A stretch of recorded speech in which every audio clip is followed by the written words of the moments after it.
ఎవరి ప్రాణాలు పోలేదు. అలాగే తను మర్చిపోకుండా ఉండడానికి ఎల్లప్పుడూ ప్రయత్నం చేస్తూ ఉనికి కాపాడుకోవడానికి చేసే ప్రయత్నంలో భాగంగా రాష్ట్రంలో కూడా ఎప్పటికప్పుడు ఏదో ఒక అలజడి, ఏదో ఒక అన్రెస్ట్ ఉండాలి అనేది క్లియర్గా అర్థమవుతోంది వినూష గారు.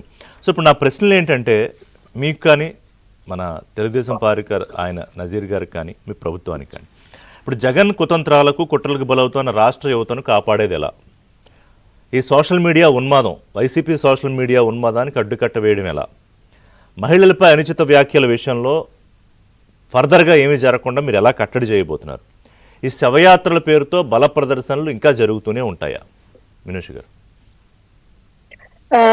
రిషి గారు, మన రాష్ట్ర ప్రజలు ఎంతో ఆలోచించారు. మనం అనుకుంటాం కానీ ఇట్లాంటి సోషల్ మీడియా వీళ్ళు రప్ప అని పోస్టర్లు పెట్టి కొంతమంది ఉన్నారు, వాళ్ళకి డై హార్డ్ ఫ్యాన్స్ అంటారో లేదా కల్ట్ అనే వాళ్ళు చేసిన చేష్టలు చూశారు. బట్ వీళ్ళు ఇలా చేయడాన్ని ప్రజలు ఇంతకు ముందు కూడా గమనించారు, 2024లో కూడా. అంటే వాళ్ళకి ఒకలాంటి మైండ్ సెట్ ఏర్పడిపోయిందండి.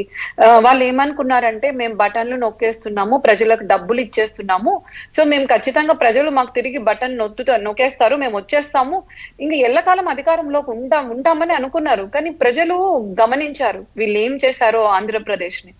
ఆంధ్రప్రదేశ్ ఎప్పుడు కూడా ఇన్వెస్ట్మెంట్లలో, అంటే మీకు ఫారిన్ డైరెక్ట్ ఇన్వెస్ట్మెంట్ ఫండ్స్ లో కూడా, ఇందాక ఉత్తరప్రదేశ్ గురించి చెప్తూ నిన్నారు మన సోదరులు, నేను డిఫరెన్స్ ప్రజలు కూడా గమనించారండి.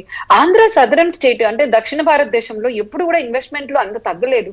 కానీ గడిచిన 5 ఏళ్లలో ఈ యూపీ ఎక్కడైతే వాళ్ళు చెప్తున్నారో, అంతకుముందు యూపీలో ఇలా కత్తులు పట్టుకోవడం అవన్నీ ఉన్నాయేమో కానీ లాస్ట్ 10 years లో తగ్గిపోయి యూపీ టాప్ 4 లోకి టాప్ 3 లోకి వెళ్ళిపోయి ఇన్వెస్ట్మెంట్ లోకి వెళ్ళిపోతే ఆంధ్రప్రదేశ్ కింద నుంచి ఆఖరి స్థానంలో ఉంది.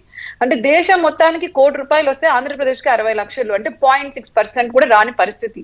ఇది ప్రజలు గమనించారు. ఇన్వెస్ట్మెంట్లు లేకపోతే యువతకు ఉపాధి లేదు.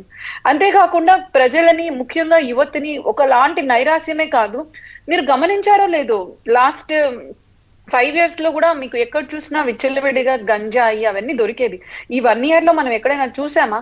అది వైజాగ్ అంటే ఎంత అందమైన ప్రదేశము, కానీ అక్కడ దాన్ని ఏదో ఒక గంజాయికి సంబంధించిన ఒక ప్రొడక్షన్ స్టోర్ లాగా అక్కడి నుంచి ఒడిశా బార్డర్లో ఎవ్రీడే పట్టుబట్టమే కాదు, యువత కూడా ఎక్కువ ఉన్నారు. అటువంటి ఒక ఉన్మాద స్టేట్ లోకి నెట్టేశారు. ఇప్పుడు ఏం లేదు.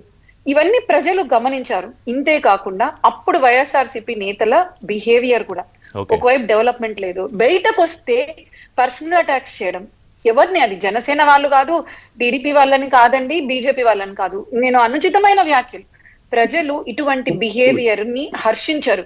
మనము ప్రజాస్వామ్యంలో ఉన్నాము, మనము ప్రజలను నెత్తి మీద కూర్చొని మనము చేయడానికి, మనము ఒకప్పట్లాగా నియంతలము రాజ్యం చేస్తున్న పరిపాలన చేస్తున్న రాజులము కాదు రిషి గారు. ఇవన్నీ చూశారు కాబట్టే ప్రజలు తిరస్కరించారు. 150కి పై సీట్ల నుంచి 11కి కోసేశారు. అది చూసిన ప్రజలే 11 సీట్లకు కోసేస్తే, మరి ఇప్పుడు మేము తలలు కోసేస్తాము, గంగమ్మ జాతరలో కోసినట్లు కోసేస్తాము అంటే వాళ్ళకు ఓట్ బ్యాంక్ ఉందనే కాన్ఫిడెన్స్ ఉంది. నాకు అనిపిస్తుంది ఇలా వాళ్ళు చేసే కొద్దీ ప్రజలు ఈ ఓట్ బ్యాంక్ కూడా కోసేస్తారు. ఇంకా మేమేం యాక్షన్ తీసుకుంటామన్నారా? పడిపోతుంది. అంటే ఎవరు హర్షిస్తారు రిషి గారు? మీరు పార్టీని పక్కన పెట్టండి, ఒక సామాన్య పౌరుల్లాగా ఆలోచించండి. ఇప్పుడు మీరు అక్కడ పోయి రప్ప అన్న స్టేట్మెంట్లు కానీ, ఆ కత్తులు పట్టుకొని వీధుల్లో తిరిగేది కానీ, ఆ యువత వాళ్ళ తల్లిదండ్రులు హర్షిస్తారా? మిమ్మల్ని అడుగుతున్నా నేను, చెప్పండి. వాళ్ళ సోదరులు, వాళ్ళ ఫ్రెండ్స్ ఎవరైనా చూసిన వాళ్ళు హర్షిస్తారా? ఎక్కడికి పోతున్నాం మనము? ఇంతకు ముందు ఎప్పుడో యూపీ గురించి మాట్లాడుకునే వాళ్ళం అనే ఫీలింగ్ రాదా?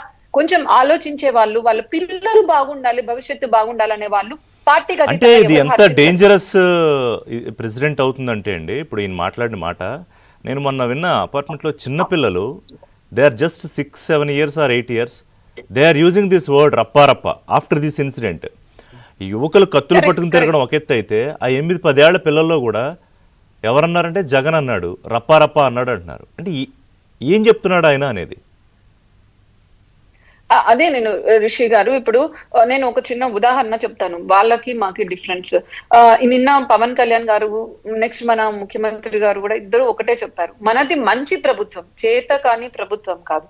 అండ్ ఇందాక సోదరులు మాట్లాడుతూ చట్టాలు 11 ఏళ్ల నుంచి తిరుగుతున్నారు, ఆర్థిక నేరాలు ఉన్నాయని. నేను ఒక ఉదాహరణ చెప్పదలుచుకున్నాను. యా సో సార్ చట్టానికి అనుకూలంగానే మనం ప్రభుత్వం కూడా పనిచేయాలి కదా. వాళ్ళలాగా మనము ఆత్రంగా అసలు ఇష్టం వచ్చినట్లు పోయినసారి లేదు మాజీ లేదు ముఖ్యమంత్రి